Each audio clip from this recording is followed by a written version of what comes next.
NH44 पर बनने वाला एलिवेटेड कॉरिडोर प्रोजेक्ट जो पैराडाइज सर्कल से लेकर डेयरी फार्म रोड तक जा रहा है, उसी प्रोजेक्ट की रोड वाइडिंग में न्यू बोयनपल्ली कब्रिस्तान की जमीन लिए जाने के ताल्लुक से दिए गए नोटिफिकेशन के ताल्लुक से न्यू बोयनपल्ली मुस्लिम बोर्ड कमेटी ने उसका जवाब देते हुए बताया कि ये एक कदीम कब्रिस्तान है, ना कि कोई प्राइवेट प्रॉपर्टी। हमारी रिक्वेस्ट है हुकूमत तेलंगाना के चीफ मिनिस्टर रेवंत रेड्डी साहब से कि इस एलिवेटेड कॉरिडोर प्रोजेक्ट के काम से हमें ऑब्जेक्शन है और हमारी रिक्वेस्ट है कि आपसे इस कॉरिडोर प्रोजेक्ट को फिर से मॉडिफाई किया जाए। आइए सुनते हैं मुस्लिम बोर्ड कमेटी के मेंबर्स की जुबानी।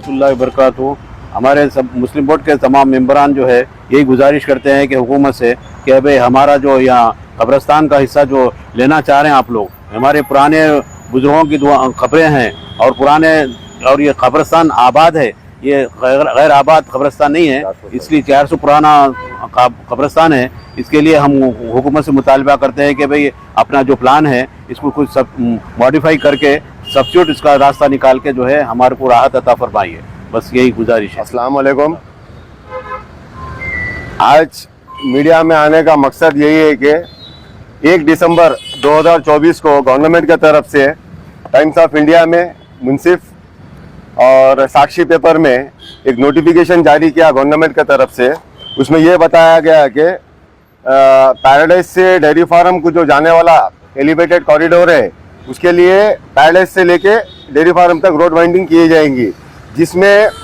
हमारे पड़ोस यहाँ पे तालबन का कब्रिस्तान भी उसमें आ रहा है और उसके साथ ही साथ न्यू बोयनपल्ली का जो कब्रिस्तान है उसकी तकरीबन 3954 गज ज़मीन यानी तकरीबन 1 एकड़ के करीब में ज़मीन लेते बोल के वो लोग एक नोटिफिकेशन ऐसा जारी करे। तो पहली चीज़ ये है कि वो लोग यहाँ पर आए, उनके हिसाब से वो लोग मार्किंग भी करके चले गए यहाँ पे। दूसरी चीज़ पेपर में नोटिस भी डला दिए है,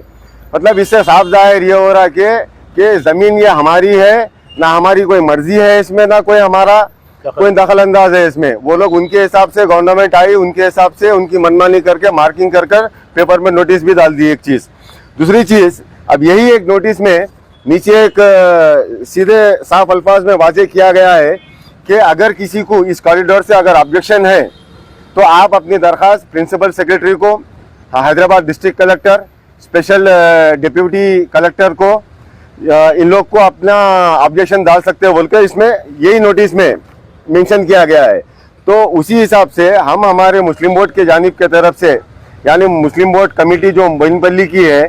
उनके जानिब से हम लोग सबसे पहले तो तेलंगाना स्टेट के जो चीफ मिनिस्टर है उनको एक दरख्वास्त दिए ऑब्जेक्शन के ताल्लुक से, और यहाँ कंटोनमेंट के CO, DO, Hyderabad district collector, special deputy collector, RDO, MRO और वक्फ बोर्ड के चेयरमैन और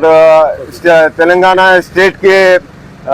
एडवाइज़र जो है गवर्नमेंट के SC, ST, BC minority welfare के जो जनाब शबीर अली साहब है, और मेंबर ऑफ पार्लियामेंट हैदराबाद के जनाब असदुद्दीन साहब है, और यहाँ के लोकल कंटोनमेंट के MLA श्री गणेश, ये जितने भी हो सकता हमारे तरफ से मुस्लिम बोर्ड की कमेटी की तरफ से इन सबको ऑब्जेक्शन दिया गया है। तो अब हमारा हुकूमत से यही मुतालबा है कि हमारी इतनी ज़मीन जो करीब 1 एकड़ की है, ये कोई ओपन लैंड नहीं है, ना किसी का घर बना हुआ है। यहाँ पर ये कब्रिस्तान है, अगर किसी का घर होता है तो उनको कॉम्पनसेशन दिया जाता है, उनको खाली किया जा सकता है आसानी से। खबरों को कैसा उठा के लेके जाना हम? तो हमारा हुकूमत से ये मुतालबा है कि ये कॉरिडोर के लिए जो भी आप लोग का मौजूदा प्लान है उसको हम बहुत स्ट्रांगली इसको ऑब्जेक्शन कर रहे हैं, और हम मुतालबा ये करते हैं कि इसको मॉडिफाई करिए, आप मॉडिफाई करके कब्रिस्तान की जगह तालबन की हो या बोयनपल्ली की हो, ये दोनों को धक्का न लगे जैसा आप मॉडिफाई करके कुछ दूसरा इसका प्लान बनाइए। बहुत बहुत शुक्रिया।